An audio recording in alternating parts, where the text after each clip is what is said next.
See, the problem when you open up your show to other authors asking questions is that other authors will ask questions. I'm absolutely honored to have another episode of Complete Candor, this time with Horrible Writing Support Group member, The Stories We Tell contributor, and author AC Ward.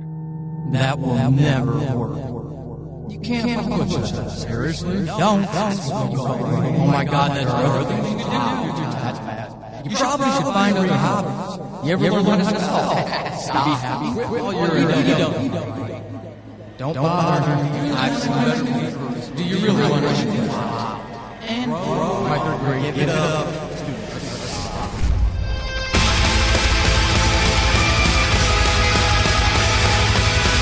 Welcome to Horrible Writing, the rawest, most candid, in-your-face writing show on the interwebs because none of us have time to suck. Let's do this.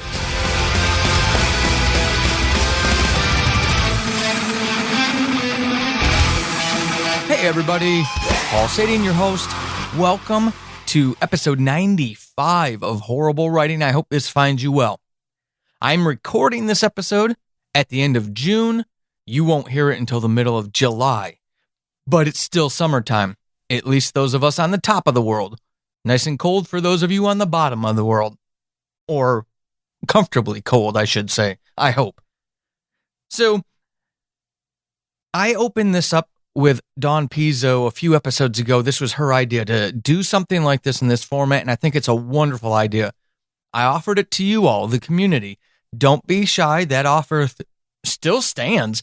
You record your audio onto your smartphone, or if you have mics at home, into something like that, send them in. I'll answer them to the best of my ability, research them, and of course, give you a platform on a podcast to share your voice so others can find you. Again, just go to paulsading.com, click the contact tab to find out how to get that to me. Now, I like the set of questions that AC Ward sent in because I think it really addresses some high points that I would like to hit, some low points. And that's the thing, right? Behind empowerment through candor, it's just being honest and real. Remove the curtain so everybody can see Oz for what Oz is. Not that that analogy works on me being Oz, but just, hey, the show was based on empowerment through candor, real talk. You are going to journey through with me through this author journey from know nothing. I mean, I just wrote stories. I didn't know anything about getting published, to where I've got 3 things published, 2 more coming in the next couple months. I'm going to wait until after the summer when everybody's back into the routine. But within 100 episodes of the show, I'll have 5 things published, working on the 6th thing. Right? I still have a ton to learn, but I want to share with you as I go. So let's do that now. AC, welcome to the show, and hit me with your first question. Hey, Paul. It's author AC Ward. That sounds more legit, right? Anyway, I thought it might be time for another episode of Complete Candor with Paul Sading. So I have a few questions for you. Question 1. How's the leg? I hope it's finally healing. If I'm remembering correctly, you hurt it again just going for a regular walk. That's not how I imagine it, though. I picture that scene in Misery, the one that makes me cringe. Your inner demon is the crazy fan, telling you that you will finish that sequel. She's only doing you a favor. Wait, aren't everyone's inner demons Kathy Bates? Or is that just me? But I digress. Did the leg injury make you more prolific? From the most recent episode, it sounded like the opposite. Did you learn something new about yourself dealing with this injury? Do you need to be outside to refill the creative well? I guess, what do you think it taught you, or what did you learn from it? Okay. We peeked into AC's closet a little bit there with that. And come on, who doesn't love Kathy Bates in like any role she's ever taken, but especially in Misery? Come on. So no, AC, you're not alone. And as far as the leg, I'm recording this again, middle of June, and I'm standing at my I've got a sit-stand desk. I'm standing at my desk instead of sitting. Great. I'm also bootless. I'm standing on 2 flat feet. This is a beautiful thing. I'm actually getting my hips back in alignment. So that's always nice, right? Reducing some knee pain and back pain. But on a more serious note, AC asks a great question, and it's very important to hit on where you draw creativity from. Where is your creative well? Now, you would think I tore my Achilles the first time in November of 2018. I tore it a second time in February of 2019, so a couple months later. It is now July. I've literally not been able to do the things that are good for me and my creativity since November. Once I tore it, I knew I was going to miss snowshoeing. I knew I was going to miss ski season. So I knew I had an opportunity to buckle down and focus on launching the stories we tell, working on The Crown of Thieves, working on Rip, The Scales, and the third subject found book. These things were things I was going to do. And AC's very perceptive. I didn't. What I found myself doing was things I don't normally do. As more and more time passed, as we went through the holidays, we went through the cold, wet, rainy season here in the Pacific Northwest, and I sat inside this house uncomfortably at this desk working and then squeezing in writing. I found myself surfing the internet more. I found myself playing, those online medieval war games. I found myself doing non-writing things to the point where I fell behind schedule. I fell off my rhythm. It was, depressive symptoms for sure. But it impacted my writing in a time that I tried to use the mindset that, hey, this sucks, but I'm going to get a ton of writing done. I might even get the 3 books out with no problem working on a 4th. Well, now I'm going to be lucky to publish 2. And sure, some of the fact that I'm only doing 2 this year is due to the fact that I have a new editor and I brought her The Scales, which is not an adapted work. It's like it will be my first true raw novel for you all instead of something that's based on an audio drama. And there were structural things, and because she's so good and she's so thorough, there are structural things that I had to fix to make it a better story. And that took time. I've learned. I'm going to get better for the next book. But that doesn't change the fact that that happened.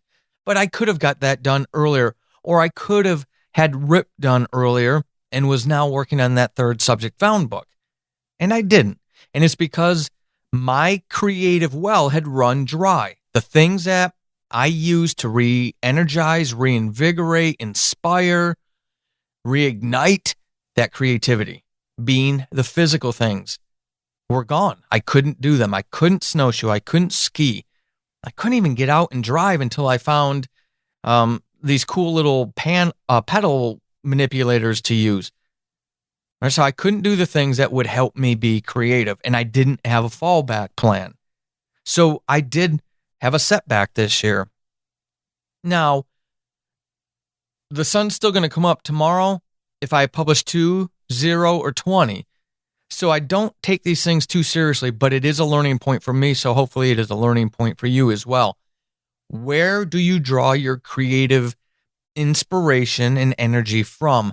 Make sure that you do not have a one fail-safe system like I do. The fact that I have to do physical things is where I get re-inspired from. What are yours? I hope you can list a few things and then play that role for yourself. What happens if I can no longer do X? And what's your answer? Don't repeat my mistakes. I've taken up wood whittling now. There's a wonderful member of the Horrible Writing Writer Support Group. If you're not there, why are you not there yet? Robert, love you, who introduced me to wood whittling. And I've taken that up. I suck. I'm horrible. I don't care. It's cathartic. It's wonderful to create something in a different matter medium, physically with my hands carving wood. That is very cathartic and very useful. And thankfully, I'm doing that now, but I could have been doing that earlier. So now I'm back in a better state. I'm able to walk around. I'm able to drive. I can't run. I can work out, but I can't, do treadmills and ellipticals. I can't go hiking yet, but I'm able to walk the neighborhood without pain now. I have to go slow. The Achilles still has a long way to go, but I can still do those things. So I'm in a better place now, but that's very recent. So don't have a one fail safe system, please, for your creativity. I did learn that about myself. I had one and I failed myself, and never again will I allow that to happen. All right, on to question 2. Crown of Thieves sounds awesome, and I'm so excited for you. But how did you decide on going forward with that idea? If you're anything like me, you might have multiple ideas running through your mind. Epic fantasy is so different from horror. I myself have so many stories that cross genres. So far, I've heard one consistent advice: don't do it. But still, I want to write what's most exciting for me. I don't think it's the best marketing strategy. And inside, Kathy Bates is slapping a whip against her hand because, it has to be a whip. So my question is more, what are your fears about going this route? Do you have a strategy to counteract the lower crossover? Kathy will be looking at me from the corner of the room as well. She'll keep one eye on you and one eye on me, AC. But you're absolutely right. Crown of Thieves is going to be an epic fantasy. Think The Wheel of Time, for those of you who love that epic Robert Jordan series, or like the Freudian slip, George R.R. Martin, his A Song of Ice and Fire, otherwise known as Game of Thrones series, right? It'll be in that ballpark. So that is vastly different than the 12 Stories in 12 Deaths of Christmas or Diary of a Madman audio drama. But AC, I think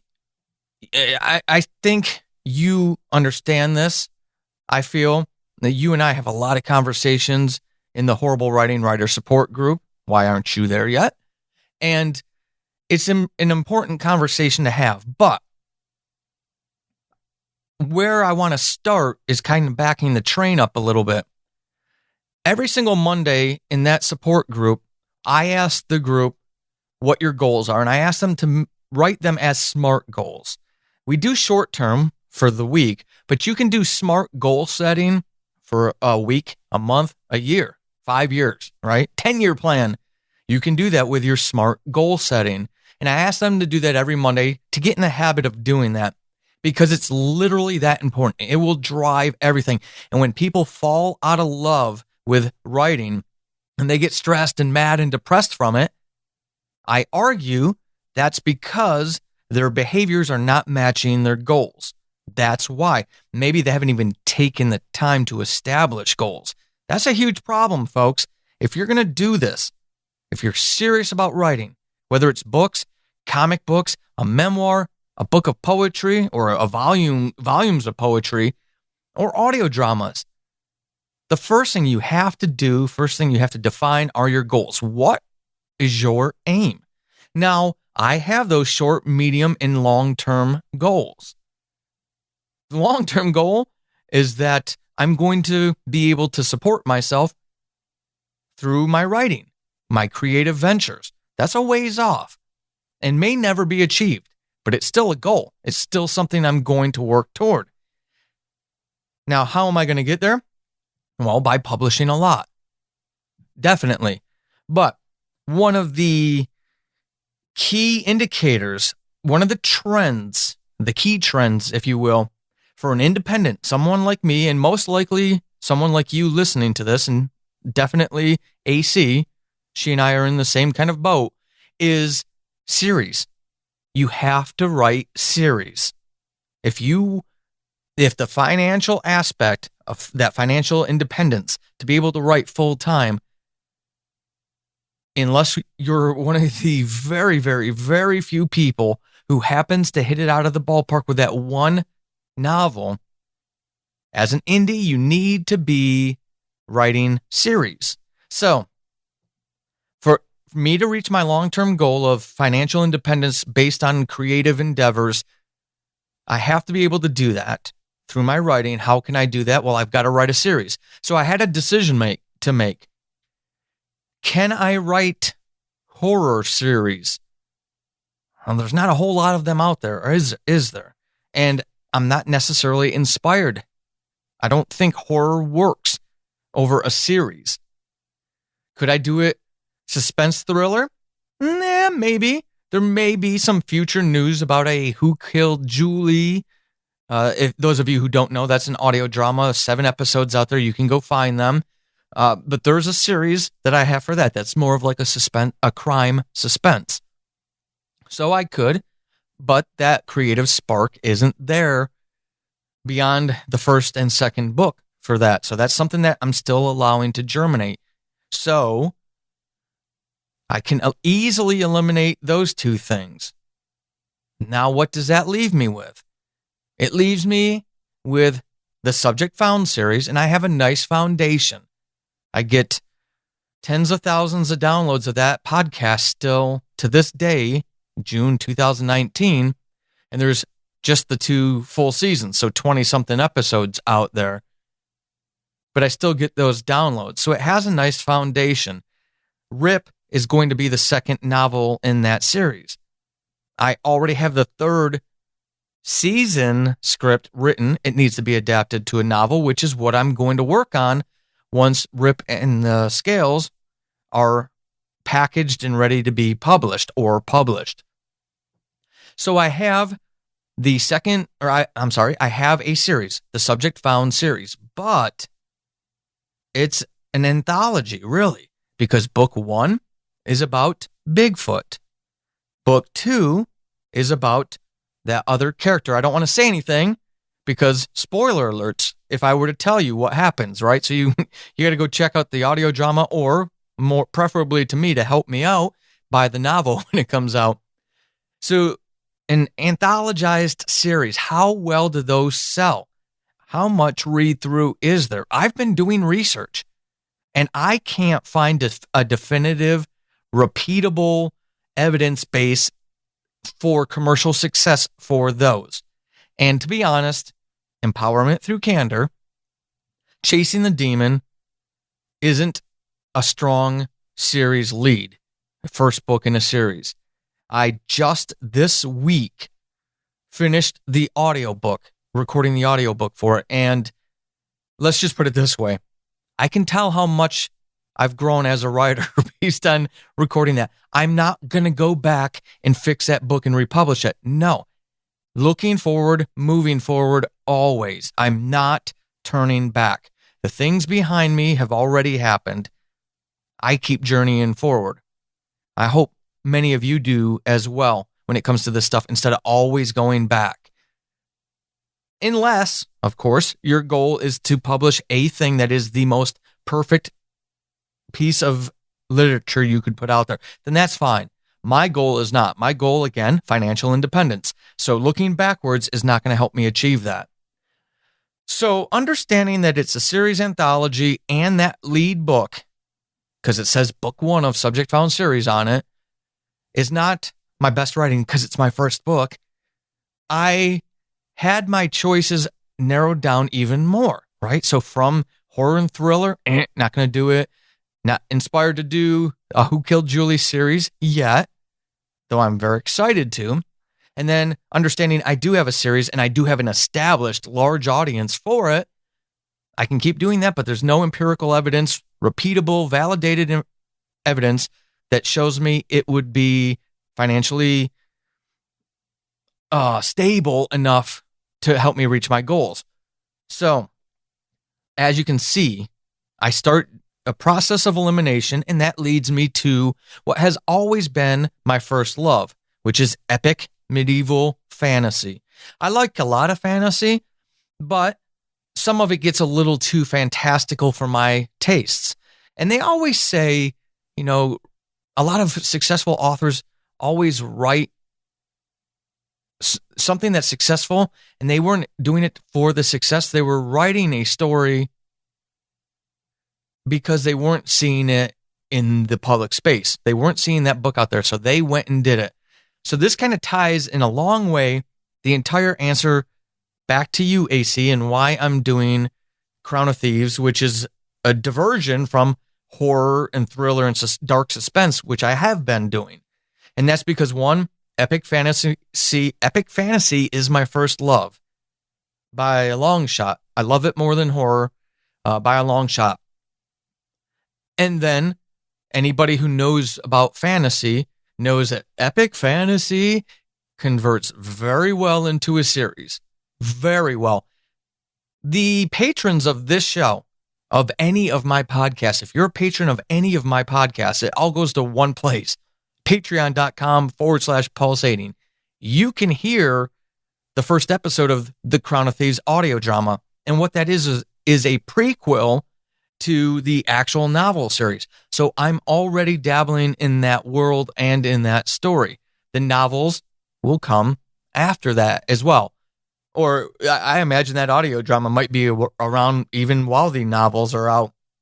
But anyways, so I'm already dabbling in that. And AC, I did that on purpose because you're absolutely right. I am worried about that crossover and that inevitable drop-off. People see my stuff out there. Now, I'm very broad. People know that. Between Atheist Apocalypse, Subject Found, Diary of a Madman, Who Killed Julie, and my patrons getting you and all my exclusive short stories, they know I'm all over the spectrum because fiction just stimulates me. And I want to write everything. Everything I can write, I want to write it. But I had to be smart, and I realized that crossover could be problematic. But unlike a lot of newer writers, I already have a platform. I've been in fiction podcasting for 4 years now. I've built a following. I do have healthy patronage. Those people who donate monthly just to help out pay the bills. And those other stories out there. So I'm slowly introducing them to the fact that, hey, Paul is also a fantasy writer. And oh, by the way, I hope, here's a compelling audio drama to give you an idea. Now that will attract fantasy only fans who don't care about anything else I do. I understand that. It will maybe push away some of the people who appreciate what I do now. I hope not. But I also hope that it helps some of those who are on the fence about this convert them over because of that relational aspect, relationship marketing. I've been establishing a relationship with these people, some of them for years, and I would like to continue that. And I'm hoping that over time, they'll get into that story, even if fantasy isn't necessarily their thing. But it's going to be a slow burn. And I am, again, doing that deliberately. Now, there are administrative things I will have to do at some point in the future. Start splitting up newsletter audiences, if you will, between the fantasy and the crime and the horror/thriller stuff. But right now, I'm not at that point. It is something that I'm thinking about, though. Ultimately, I want to be happy writing what I'm writing. It doesn't mean the day won't come when I don't dabble in romance under a pen name or something, right? It doesn't mean that I won't to meet those financial goals of independence completely based on my creative pursuits. But for that creative to keep it full, I've got to be doing something I love. And for 30 years, the only thing I love to write consistently over the long haul is either horror/thrillers and epic fantasy. So that's where my concentration will go. I may need to come up with other pen names. I may do it once. There are a number of examples of authors who jump genres. They do it smart, a series at a time instead of book by book, right? But that doesn't mean that they suffer because they jump genres. And even if they do see a downturn in numbers between series, it doesn't mean within the series that they have. as long as that series is continuing to produce something. And that's my plan for this. I don't see myself ever completely leaving either one of those, horror/thriller and fantasy. Great question. All right, and on to question 3. My ultimate dream is to be a career author. I know yours is too, but I really worry about it. I just finished a vacation week where I didn't write at all. I find that with my very full days, while I'm working, it's harder for me to procrastinate. I only have so much time to put the words in, to get the words down. But when I have a lot more time, when I have downtime, it seems like I procrastinate even more. Also, it seems like a lot of career authors supplement their income in some way. Whether classes, editing, or some other service, they're not really living off of their words, their books. Do you have any plans like that? Or is your dream more like mine, where you live off of others just enjoying your stories, the stories only you can tell? How do you think you'll get to the point that you're wanting to get to? And that's a great question, an absolutely great question.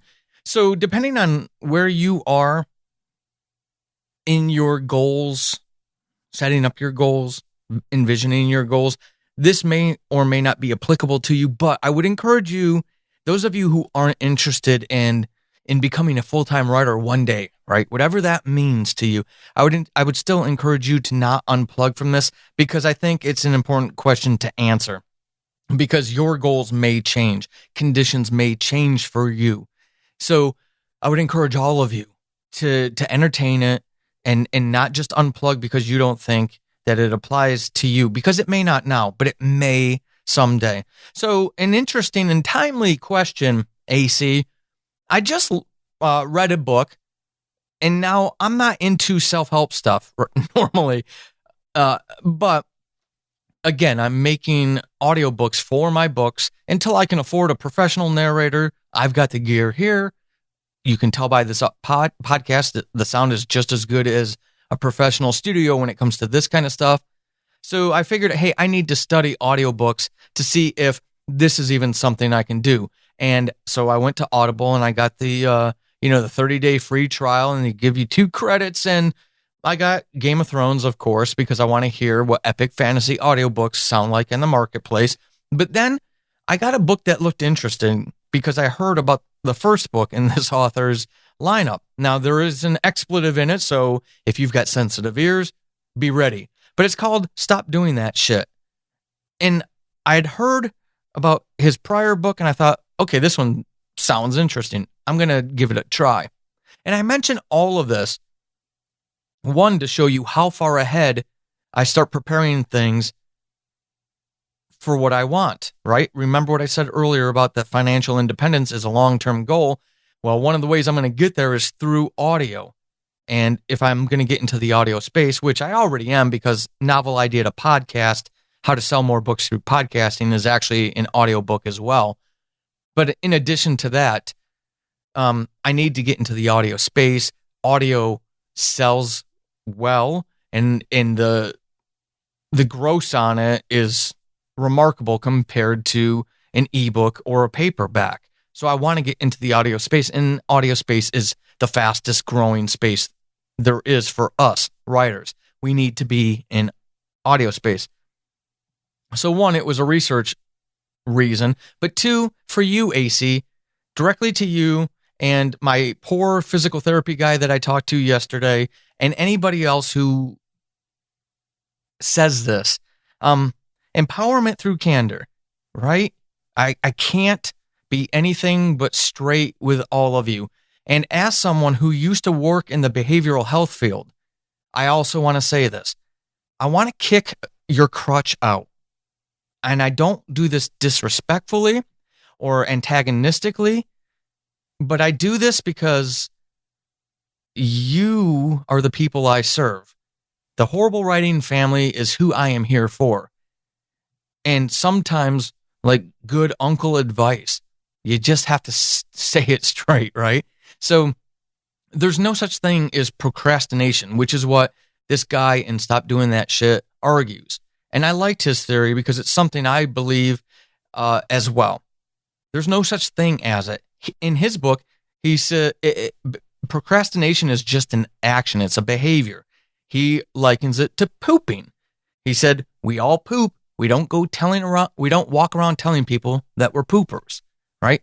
But yet, many of us will walk around telling other people, I'm a procrastinator. And I'm not saying AC said that specifically about herself in general, but that she just does it in downtime.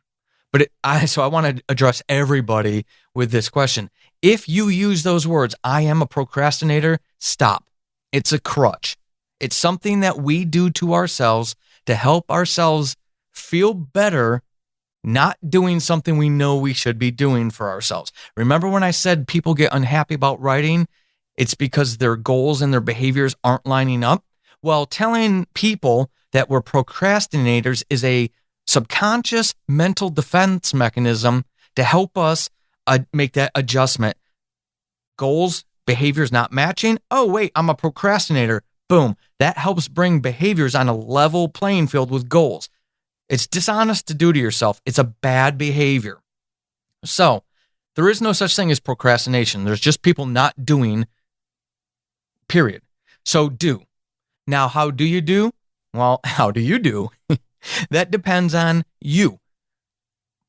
I argue until the end of days that the mornings are the best time before the day starts. I'm not a morning person. I don't care. It's a learned behavior.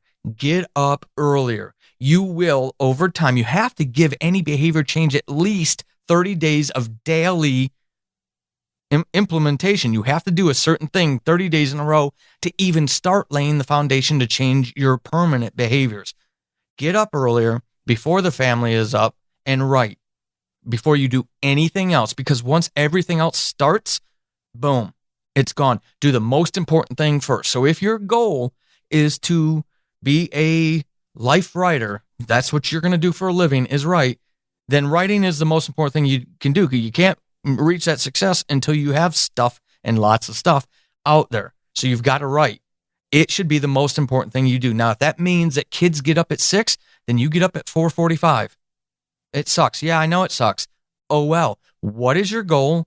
What are your behaviors to reaching that goal? Now, it is interesting that AC's specific example is about time off, because how does somebody like me address that? Right? That's a great comment. I plan. Anytime I'm traveling with my wife for her dance stuff, anytime we go on vacation, I'm planning. What am I going to do? So this year is her dance competitions. We were down in Fresno. I made sure that I had my books ready to go with me, the scales and rip. And I spent that week in the hotel room in the morning after I went downstairs to go get my coffee. I came straight back to the room while she was either sleeping or getting ready for dance competition, and I edited. And then during the day, since I was gone, I made sure I was researching blurbs. Remember me talking about those in the past few episodes? That's what I did. There still has to be writing time. And I use that, and I hope it's not missed on people. I get up every single day, and the first thing I do is write. And I've done it for so long that it is now an ingrained behavior. All behavior is learned. It is an ingrained behavior. So even though normally I get up at 4:40 in the morning, Monday through Friday, 4:40, I don't work until 7:30. So almost 3 hours before work to make sure I get my writing in. That doesn't mean I get up at 4:40 on Saturdays. I don't. I get up when my body wakes up. But the behavior is, up, first thing coffee, and then straight to the computer and get some writing in. Now, that doesn't mean that you take all the fun out of your life. If you're going off to Six Flags for the day with the family, you get up and get 20 minutes in. Not your normal 2 hours, but 20 minutes. You have written. That's all you need to do. Go back and listen to my 100-word word count day, or whatever I titled that episode so long ago. 100-day word count goals or not goals, but 100 word count days are fine.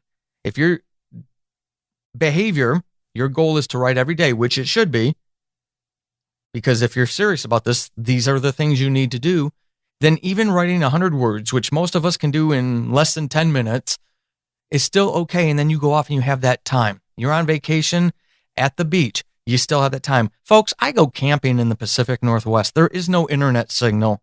I bring a laptop out, a little mobile charger, and I write. And sometimes that means we need to leave the campsite and I have to head into town to a coffee place to buy a dinner for the excuse that I plug in the laptop and recharge it for when we go back to the campsite. But I'm serious about this. When we remove our excuses, that's when we start clearing that path for us to achieve our goals. And it sounds like in an EC situation, it's that disruption in the schedule. When she's working, she's got a framework.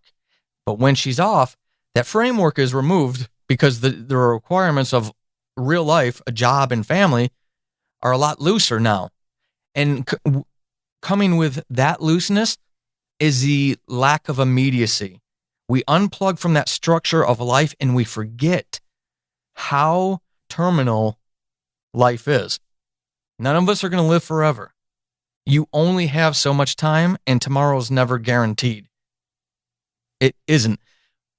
I said at the very beginning of this year that throughout the year, I was going kind of to go uncle mode on this stuff to the 20-something year olds out there. Because if I had had somebody in my 20s to kick me in the ass and say, Paul, you're really passionate about this, but you're finding a whole lot of excuses to not do this thing.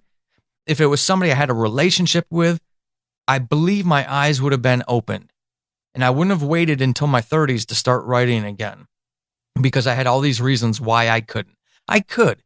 I got distracted by stuff. And some of you are hearing these words and you're not going to change. And then someday in your 40s, long after this show is gone, long after I'm gone, you're going to recall this. And you're going to think, I wish I'd listened to Paul. Not because I know all that, it's because I'm living it. I have wasted my adult life doing a job I hate because I've got bills to pay. When I could have taken a risk all those years ago and at least, if nothing else, started writing all my crappy stuff in my 20s, through my 20s, so by the time I was in my 30s, mid-30s, maybe I was a little more publishable than having to wait until my 40s to start doing this stuff. What are your goals? What are your priorities? Recognize those danger behaviors because it's all behaviors. If you want to be financially independent based on your creative works, you've got to change those behaviors and put the important things first. My family's important. Yes, so is mine. And on a no shit, you've got to choose this or that thing. My family will always overcome my writing, but over time I will be unfulfilled, right? We cannot use extreme examples as if they are routine. A trip to the emergency room usurps your need to write. There's no argument there at all. But you don't have emergency room visits every day or even once a year or once a decade. So if you find yourself thinking like that, again, not to AC, but everyone in general, that's a defense mechanism because you know subconsciously you're not doing what you're supposed to be doing to help you reach your goals because this is hard work. If this were easy, everybody could write a novel and everybody could write a good novel. But we know that's not true. The vast majority of people don't write novels. The vast majority of the people who do try to write novels never finish a single one. This is not easy. So you have to be dedicated to you. Put the important things first. Don't be time bankrupt. Wasting your time on things that don't help you take that next step forward. Again, this is not me saying don't enjoy the loved ones in your life. Absolutely would never say that. But that just means you need to get up a little earlier and you need to make that behavior putting the important things first. And then you can spend the rest of the day at the beach with them guilt-free and happy because you got your writing in. Now, the rider to that was the reality that even published authors with a lot of books have to supplement their income with something. Not everybody does. That's the good news. If you want to, you can, and there's plenty of avenues. The multiple streams of income is a valid argument. That's why most of us work still while we do this, even while we're selling books, even while we have a Patreon. Multiple streams of income make you safer. But you could still do it in another way. There's a lot of, that's one of the reasons, hearkening back to our earlier conversation about cross genres, flipping genres. And there's an author who I can't recall, so I'm not going to say her name. I have interviewed her on this show, who writes romance type novels under a pen name because she doesn't want to cross contaminate the spec fiction that she writes. So she's living off her writing solely, but she's taking advantage of the fact that romance novels are 50 to 55% of all ebooks sold. For indie authors, if you want financial independence, one of your safest bets, you got to write good stuff, but one of your safest bets is to get into romance. So maybe that's something I'll do someday. Maybe not. Maybe it will be a crossbreed between the fiction and nonfiction.